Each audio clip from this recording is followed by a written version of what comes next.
नमस्कार। आज मैं सबको छत्तीसगढ़ी नाटक करम छड़ा, जिसके लेखक डॉक्टर खूबचंद बघेल जी हैं, वह बताने जा रहा हूँ। नाटक को बताने से पहले हम लेखक के बारे में थोड़ा से जानकारी अर्जित कर ले। आप सबको मैं इनके बारे में जानकारी दे दूँ तो डॉक्टर खूबचंद बघेल जी का जन्म 19 जुलाई सन 1900 को पथरी नामक ग्राम, जो रायपुर क्षेत्र के अंतर्गत आता है, वहाँ हुआ। और इनके पिताजी का नाम जुड़ावन प्रसाद और माता केकती बाई। मतलब संपन्न परिवार से ये बघेल जी आते थे और इनकी मृत्यु हो जाती है 22 फरवरी 1969 को। छत्तीसगढ़ को अलग से राज्य बनाने के लिए सबसे पहले राजनीतिक रूप से प्रयास डॉक्टर खूबचंद बघेल जी ने किया और स्वतंत्रता आंदोलन में बढ़ चढ़कर भाग भी लिया। एक परिवार की मंशा थी कि अपने सुपुत्र को डॉक्टर बनाना है और डॉक्टरी की पढ़ाई के लिए इनको नागपुर भेज दिया जाता है, लेकिन ये नागपुर की पढ़ाई को, नागपुर में जो पढ़ाई कर रहे थे डॉक्टरी की पढ़ाई, उसको वो बीच में ही छोड़ देते हैं और स्वतंत्रता आंदोलन में कूद पड़ते हैं। और अपने साथ ही साथ कई युवाओं को भी ये अपने रास्ते पर आने के लिए मजबूर करते थे। मतलब इनकी वाणी में ऐसी जादू होती थी कि उस लोग इनकी वाणी को सुनकर ही इनके तरफ सहज रूप से आकर्षित हो जाते थे। और ये छत्तीसगढ़ी साहित्य का प्रथम नाटककार भी इन्हें कहा जाता है। इनके कई नाटक है, जैसे ऊंच नीच है, जरनैल सिंह है, बेटवा के बिहाव है और किसान के करलई जैसे नाटकों का इन्होंने नाटकों की रचना किया। साथ ही साथ हम देखते हैं कि इनकी पत्नी राजकुंवर देवी भी इनके साथ जेल जाती है। स्वतंत्रता के आंदोलन में इनकी माँ, इनकी पत्नी और ये स्वयं भी 4 से 5 बार जेल जाते हैं।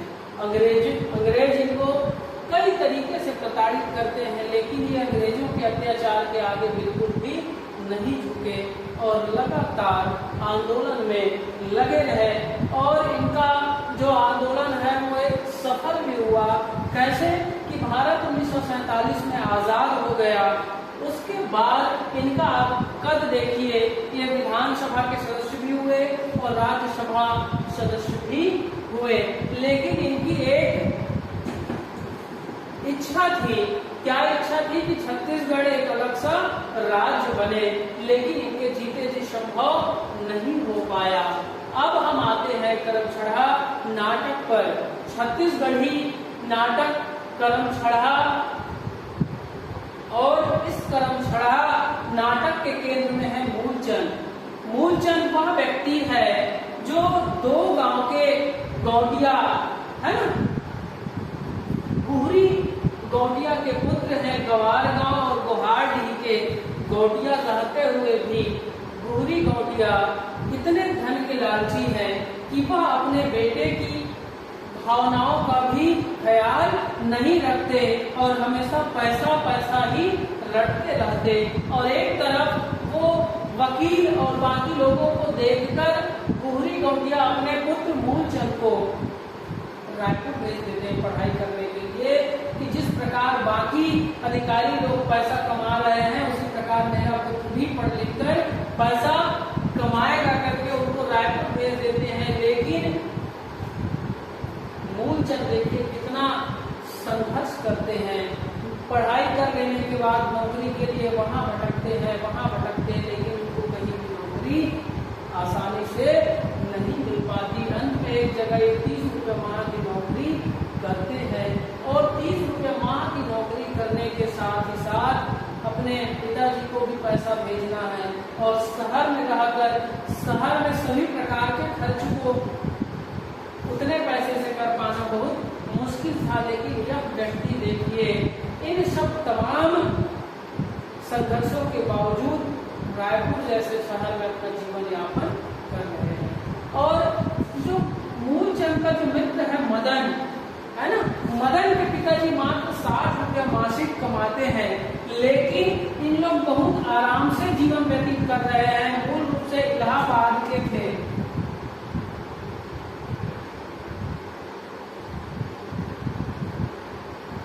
जो मदन है मूलचंद का मित्र, दोनों पढ़ने के दौरान एक ही क्लास में पढ़े और मदन इलाहाबाद जाने से पूर्व मूलचंद से मेल मिलाप करता है कि मित्र मैं जा रहा हूँ, सुख दुख का ख्याल रखना और अपना भी ख्याल रखना करके ये चले जाते हैं। इतने में मूलचंद अपने पिताजी और मदन के पिताजी दोनों का वो तुलना करते हैं कि किस प्रकार मदन के पिताजी बहुत अच्छे व्यक्ति है और मेरे पिताजी देखिए हमेशा क्या कर रहे हैं, लाओ पैसा कर रहे हैं। मतलब अपने पिताजी को मूलचंद क्या कहते हैं कि ब्याज खाने वाला काबुली, है ना।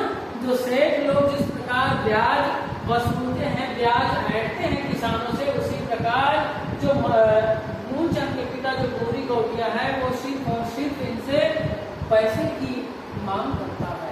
और मूलचंद देखिए मुश्किल से 30 रुपए की नौकरी कर रहे हैं और उन 30 रुपये की नौकरी करते करते वो चुंगी की ऑफिस में काम करते हैं जहां किसानों को काम पड़ता है। तो इनके जो बड़े अधिकारी होते हैं, तो इनके बड़े अधिकारी क्या करते हैं, मूलचंद को कहते हैं कि तुम किसानों से पैसे लो, है ना।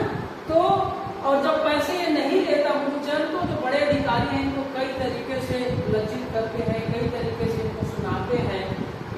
उनके बावजूद मूलचंद की आप संवेदना देखिए, वो कहते हैं कि मैं इन मजबूर किसानों से कैसे पैसे लूं, है ना। मतलब ये अपने जीवन को इतने बड़ा मुश्किल से चला पाते हैं, उनसे मैं कैसे पैसे लूं।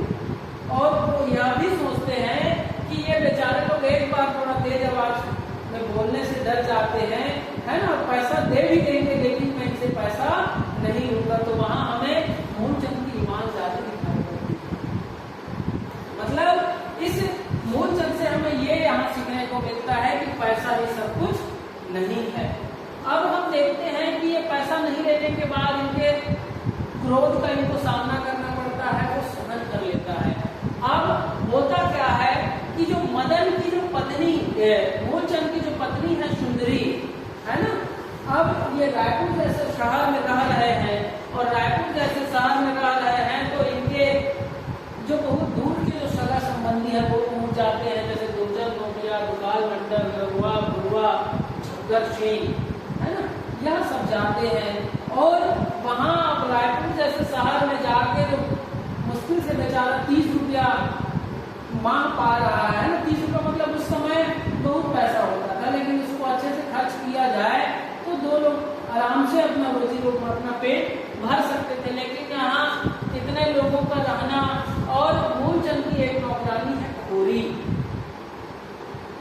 तो खोरी बात मतलब वह बात करने में बहुत माहिर है, वो सुंदरी के साथ भी अच्छे से बात करती थी और मूलचंद के साथ भी मौका देखकर मौका परस्त थी। और बात बात में अपने जो मृतक पति हैं, है ना, खोरी एक यादव थी, है ना, तो अपने पति के बारे में ये चर्चा करती है सुंदरी से, मूलचंद से, कि मेरे पति इतने क्रोधी स्वभाव के थे, अगर थोड़ी सी कहीं चूक हुई तो मेरे पीठ पर डंडा बरस जाता। और ये भी बताती है कि हमारे जो मतलब इनके जो खोरी के पति के 3 पत्नियां थी, खोरी तीसरी नंबर की थी। तो ये बताती है कि हम तीनों के पीठ पर दनादन डंडा बरस जाता था। थोड़ी सी अगर कहीं चूक हुई तो हमारे जो पहाड़िया थे, पहाड़िया बोलते थे अपने मिस्टर को, अपने पति को, है ना, तो हमारे पहाड़िया क्रोधी स्वभाव के थे, थोड़ी सी चूक होने पर मारने में कभी नहीं करते थे। तो ये सुंदरी रुष्ट हो जाती है कि तुम मेरे पति को भड़का रही हो, कि तुम भी चाह रही हो कि जिस प्रकार तुम मार खाई हो मैं भी मार खाऊं।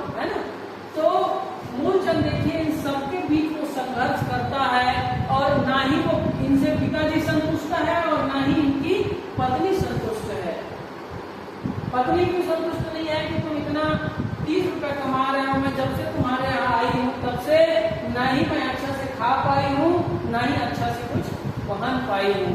जो महिलाओं के मन में जो गहनों के प्रति जो उत्सुकता रहती है, उस उत्सुकता को भी इस नाटक में बघेल जी ने बहुत अच्छे से चित्रित किया है।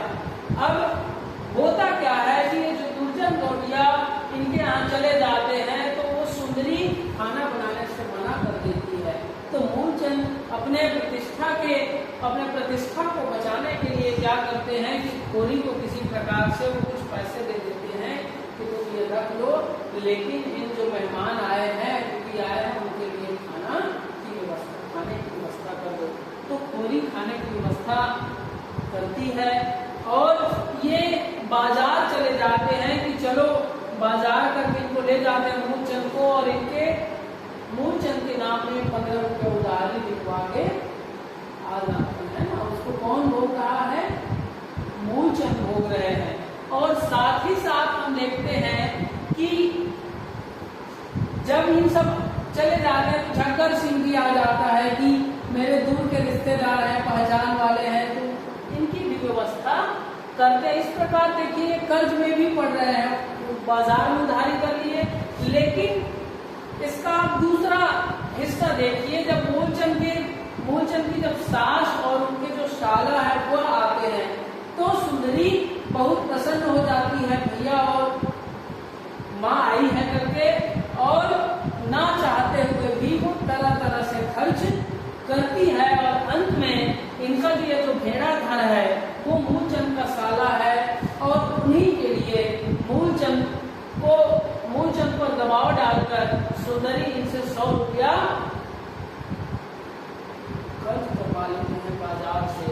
अब देखिए ये कर्ज के बोझ में इतना दब जाता है, और कर्ज के बोझ में दबे मूलचंद क्या करे, अपनी किस्मत पर रोता है। और वो किस प्रकार से गाता है? पैसा बिन बाप कहे पूत को कपूत है, पैसा बिन भाई कहे जीवन दुखदाई है, भाई ये संसार में पैसा पैसा ही मिटाई है ना। मतलब ये अपने दुखों को इन पंक्तियों के माध्यम से मूलचंद जी बताते हैं। और फिर जाकर के भगवान से विनय कर रहे हैं। क्या विनय कर रहे हैं?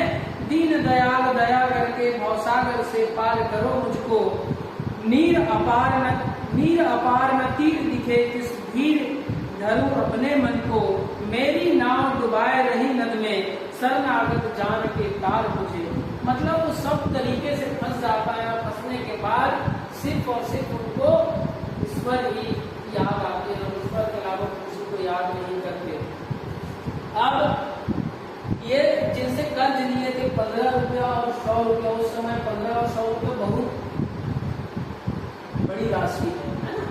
तो जिनसे कर्ज लिए थे वो इनके ऑफिस में नोटिस भिजवा देते हैं, ऑफिस में शिकायत कर देते हैं कि इतना पैसा ले लिया है और वापस नहीं कर रहे हैं। तो ऑफिस वाले इनके नाम से नोटिस निकलवा देते हैं, और नोटिस निकलवा के कहते हैं कि अब तुम्हारी जो ये कर्ज है वो तुम्हारी तनख्वाह से काटा जाएगा, है ना। और अगर तुम सुधरे नहीं, है ना, तुम अगर बात नहीं आए तो तुम्हें नौकरी से निकाल दिया जाएगा। तब इतने में ये बहुत परेशान रहते हैं। लेकिन यहाँ बघेल जी की जो रचना कर्म है वह हमें अच्छे से दिखाई पड़ता है, और साथ ही साथ वो नाटक को सुखांत अर्थात सुख के साथ समापन करता है। कैसे? मूलचंद परेशानी में फंस जाता है तो उनको निकालने के लिए एक जो दिवाली वकील रहते हैं वह आता है कि मूलचंद मैं तुम्हारी सहायता करूंगा, लेकिन मेरा भी एक शर्त है, तुम अपनी जो वास्तविक स्थिति है उनसे अपने गांव वालों को, अपने रिश्तेदारों को आप अवगत कराओ, है ना। और गांव वाले से कहिए कि अगर रायपुर जैसे शहर में आ रहे हैं तो आप वहां से अपने जो गांव में उत्पन्न हो रहे हैं, जैसे अनाज है, सब्जी है, तेल है, घी है, तो उन सब चीजों को लेकर आए, दातुन है ना, तो उन सब चीजों को लेकर आए, तब तो वो आपके यहाँ आए। उनकी बातों को स्वीकार करता है। और साथ ही साथ यह भी कहता है कि तुम जो अपने पिताजी को हर माह जो पैसा भेजते हो वह भी भेजने की आवश्यकता नहीं है। तुम्हारे पिताजी का कर्तव्य था तुम्हें पढ़ाना और वो तुम्हें पढ़ा के कोई एहसान नहीं किए हैं। तो वकील इनको कई बातें बताता है और जिनको ये स्वीकार करते हैं और फिर मतलब जो जीवन में परेशानी थी वह छटने लगता है। ये फ्री में मुफ्त में इनका केस लड़ने के लिए तैयार हो जाता है और इन्हीं तिवारी जी के कारण मूलचंद थोड़ा से अपने आप को सुरक्षित महसूस करता है। तो आप सबने देखा कि कैसे डॉक्टर खूबचंद बघेल जी हैं करमसढ़ा। तो यहाँ करमसढ़ा कौन है? मूलचंद जी है ना। दोनों गांव के घोटिया के पुत्र होते हुए भी लगातार ये अपने जीवन में संघर्ष करते हुए दिखाई देते हैं और संघर्ष के साथ साथ जो लोग हैं वह भी इसको परेशान करने से बाज नहीं आते। न पिता संतुष्ट है ना पत्नी संतुष्ट है, लगातार ये संघर्ष करते रहते हैं। तो हम कथा वस्तु ये है और पात्र और चरित्र चित्रण देखें है ना। तो पात्रों में क्या है? मूलचंद है गौरी गौटिया, इनके पिता मदन मूलचंद का मित्र, सुंदरी मूलचंद की पत्नी, गौरी इनकी नौकरानी।